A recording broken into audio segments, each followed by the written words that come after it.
Cool.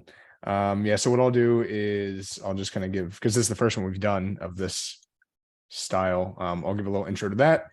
Sure. I'll give you a little intro, and then I'll let you give a little background on yourself, and then we'll go through the questions. Cool beans. All right. Let me pull this up and that out of the way. Share these. Cool. All right, everyone. Welcome back to another episode of the R2 podcast. This time we're starting something a little bit new, something we haven't done before. We're going for like shorter student mentor spotlight. So we're looking at recent grads, upperclassmen at all different schools across the country, and checking in with them to see what they're up to now, any kind of advice they would have for younger tries, and things they've learned along the way. So I'm very honored to bring along our first in this series, recent graduate from Logan University and previous Logan R2P rep, Dr. Sebastian Patellis. Welcome. Thank you, Sean. I just want to say, I want to give you props for putting this all together and for all the work that you've been putting into the podcast. You're really creating some great stuff for students, not only at Logan, but everybody out there. So kudos to you on that. Appreciate that, man. Yeah, I can't take all the credit, but I'm here doing the editing. I'm the guy in the background. Per usual. Well, then you and your team. Thank you. Someone's got to be the tech guy. It's always falls on my shoulders. Well, you're the best at it, so. Yeah, right. Nothing's changed. So Seb, tell us, you've graduated what, 2 months ago at this point? Not even. I graduated end of December 2022. So prior to that, I was doing my preceptorship at a Calcine Chiropractic for all 8 months. So I've been away from St. Louis for a little while. Yeah. How's life changed since leaving the old Logan University? Oh man, well, the bubble has burst. Like everybody talks about the Logan bubble, and you don't really realize how far you are into it until you're gone and you leave. And I think that's probably both a good and a bad thing. I miss seeing everybody back at school, but it's fun to get out into the real world. Yeah, I know, because I've only been out in Seattle here for about a month or so, and it is strange. You're surrounded for 2.5 years by people that speak the same lingo, and that's gone. But things are going well. Give us a little bit of like a background about quickly how you got into chiropractic, and then what your time at Logan looked like. Sure. So I studied exercise science in undergrad. I got my bachelor's at Towson University out here in Maryland and Baltimore. And then it was towards the end of my time there that we had to have an internship before we could graduate. So that could either be at a PT office, a chiro office, what have you. And I ended up, so Alec Day, another Logan University alumni and currently practicing doctor out over here in Baltimore, he was a year ahead of me in school, and he was doing his internship at Calcine Chiropractic for undergrad. And he was like, "Hey man, you should come check them out. They're doing really good things." And at this point, my not even my opinion of chiropractic, my knowledge of chiropractic was very limited. I thought it was just, you go in there and they crack you, they send you on your way. Obviously with the exercise science background, I was interested in the rehab and, resistance training, all that sort of stuff. So when Alec told me that they were involving that sort of things over at that practice, it interested me. So I went over with them, applied for the internship, got it. And then I saw what true evidence-based chiropractic care was. And I saw like the true scope of what, chiropractors can actually do. And it was just really inspiring being with them. And of course, the doctors over at Calcine Chiropractic are almost all Logan grads. So when I was looking for graduate schools, they were like, Logan. My friend Alec, who got me there, was at Logan. I went and I visited him and was just like everybody else. I stepped on the campus and was immediately impressed. And then I liked it enough to sign up for 3.5 years of it. Right. Yeah. So then why become a rep for R2P? Why not just show in the background? Yeah, so that's a really good question. Again, I gotta give credit where credit is due to, again, Alec. He was my mentor going through school, and he really helped guide me in the right direction. So the first piece of advice that he gave me, and I was also getting this from advice from other Logan current students and alumni, but to get involved with clubs, like that was the number one thing. Like, go out to school and get involved with clubs. Like, I don't care if you don't think you have the time, hang out over for an hour at lunch and go. Like, it's going to be worth it. I was like, okay, which clubs do I go to? And just like, I feel like a lot of the people who are listening to this, and you can probably agree, Sean, that in the evidence-based world, it's R2P, MPI, FTCA. Those are like the evidence-based big three. So I took that advice and I ran with it, and it was awesome because day one, when I was a try one, day one and MPI, we're getting hands-on. Day one and R2P, like we're already learning how to assess a patient, and it just helps to give you keep your eye on the bigger picture of what you're actually going to be doing versus just studying, doing the didactic coursework, right? Just studying your books and memorizing facts, really. So it keeps things in perspective. Yeah, I think that was a big thing for me as well, was just getting involved and stepping away from the didactic work of textbooks and tests and actually seeing like, how does this stuff apply? I don't think I ever sat in the cafeteria for one lunch in 2.5 years. always in club. It's tempting though, right? Having some downtime. But also to answer your question about like being in R2P specifically, one, I just thought that the reps when I was a try one were just like the coolest people ever. So like Corey Bailey, Victor Elmer, Tyler Slammons, Sarah, like I thought that they were the coolest people. I'm like, man, like these guys know so much. Like, how do I be like them? Yep. And then they were looking for reps, and I was like, okay, well, this has to be it. I got to start somewhere. Nice. And the rest is history. Yeah. So kind of now that you can look back on your time in school, what would you say were some of your like biggest struggles, your weaknesses actually going through school? Yeah. So I think number one would be time management. I mean, like, I don't care who you are, what sort of undergrad experience you have, like just the sheer volume of coursework they're going to have in chiropractic school. It's a lot. What did we take like the first trimester, like butting up on almost 30 credit hours? Yeah, like that's absurd. That's like 2 or 3 semesters of undergraduate school in one. Yep.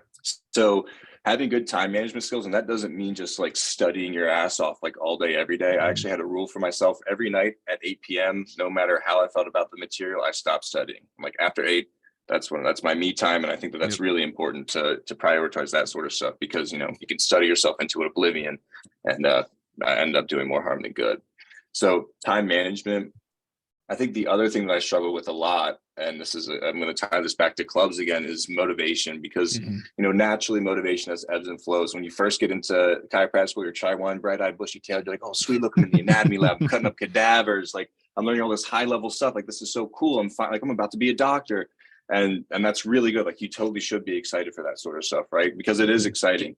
But naturally, with as long as chiropractic school is and as intense as chiropractic school is, you're not always going to be super motivated. Yep. But the things that kept me motivated were going to clubs. Like, I know I sound like a broken record, but I can't stress it enough. And I know it's like us just kind of patting ourselves on the back, right? But I truly believe this. Like, going to clubs keeps you motivated because it keeps your eyes on the bigger picture. Like, you keep the end in mind. You're like, I'm actually learning this stuff, especially early on, like the first year of school where it's all like didactic. You're like, okay, I'm actually going to treat people, and this is how I tie it back to treating people. And I think that is probably one of the biggest things that motivated me. You can probably relate to that. Yeah, absolutely. I think when you first jump into chiro school, you're potentially coming fresh out of undergrad, and like you work hard in undergrad, but you don't work the same level of hard. It's so different. Getting used to that. Yeah, it is very different. Excellent. So when you were finding difficulties with, time management and figuring out how to study and what to study, like what were your best habits and what resources did you use? So the number one resource that I use that not a lot of people like, I think just because of the actual, the user experience isn't very fun. It's Anki, the flashcard, the flashcard software. It's not as pretty as Quizlet is, and Quizlet is great. I use Quizlet a ton, but I really like Anki a lot because it times out the stuff that well, so it'll kind of put it off if you are confident in that sort of material, and then the stuff that you struggle with, it shows you more frequently. Anki is great. If anybody's starting out, they're looking for something, try Anki. I think it costs like maybe $10, maybe $20. Either way, Anki. Okay. I say Anki, maybe it's Anki. Anki just sounds a little bit, I don't know, more sophisticated to me, so I'm going to call it Anki. Nice. So Anki was good. Quizlet's great. Tutors, like the fact that there's free tutors to you, like to not take advantage of that would be ridiculous. It's not only good for just like the coursework, but then you build relationships with the upper tries, and then they can kind of show you the ropes of other things that are outside of the actual class, that you're studying for. Also, again, I'm going to talk about clubs because I love them so much. Like going to clubs also helps to reinforce a lot of the stuff that you learn in the classroom, particularly RTP, especially when we look at like the stuff that we learn in like clinical methods and that sort of thing. Like, all right, you can do every single lumbar ortho in the book, like good for you, but how do you put that together in a way that's clinically meaningful, right? So you're not just throwing every single test at a patient, because at the end of the day, you want to be efficient with your care. Yeah. I think you're probably figuring out now, recently getting into practice, that time is money to an extent. And if you do 45 lumbar orthos and you could have done 5 and got the same information, it wouldn't have mattered. Literally. And that's kind of shaped my perspective too, because, I think that especially in the evidence-based world, we have a bad taste in our mouth when we think about having like short office visits, like 10 or 15 minutes, because, that's oftentimes associated with those like rack and crack, come on in, you get popped and then walk out. But to be honest, like having a short amount of time that's efficient, your patient's going to appreciate 10 really efficient and focused minutes more than they would appreciate an hour of you guys just going back and forth. Like the value of time isn't just the length of time, is I guess what I'm trying to get at. So yeah, that's when stuff like RTP really comes in. Yeah, puts it all back together. So imagine now that you have to completely restart, you lose your license, you have to go back to chiro school, your first year, and you know nothing. What do you wish you would have told your try one self 3 years ago? Okay, I don't want this to be taken like the wrong way, but it's not that serious. Okay. So that, what I mean by that, it's like, okay, like you have a billion tests, right? And you're going to study your butt off for all of them, and you're not going to do as well as you want on every single one of them. Don't beat yourself up. There's a lot of room for error in here.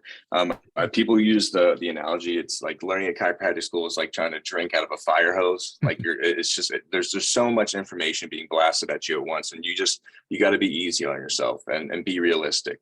Sometimes you might have to prioritize some courses more than others. You might have to, sacrifice a perfect score on one test so you can, get by in a class so you're struggling more. And you just got to be realistic, and you got to be kind to yourself. Yeah, I agree. I think there comes a balance of, you can be the absolute like best student, but that doesn't always translate to the best clinicians. There has to be some give and take. If you're acing every test, you might not be spending enough time like actually putting in the work to learn the clinical and like efficiency side of it. That's a really good point. Yeah. I think as a first year, again, you come out of undergrad, you're expecting like, I need to nail all my classes to be a really good student, but this isn't just school anymore. This is now like your future career and how you're going to treat patients. So it's important to learn that early on. Right. Last one I got here for you is, now we've talked about your weaknesses, we've talked about the struggles you've had, but now looking back on the past few years, set your humility aside. What's one of your biggest successes and how did you achieve it? I think, okay, so my biggest success, it's not like one individual thing. And this is something that I've noticed and appreciated more recently since like beginning preceptorship and treating people out in the real world. But I think that my biggest success as a person, as a clinician, is really capitalizing on my ability to connect with other people. We are in a career where it's sort of a cult of personality. Like you have to be somebody that these people like to be around and like to see. Of course, you have to have a baseline level of competency, that's a given. You have to be competent at what you're doing and have an idea of what you're doing.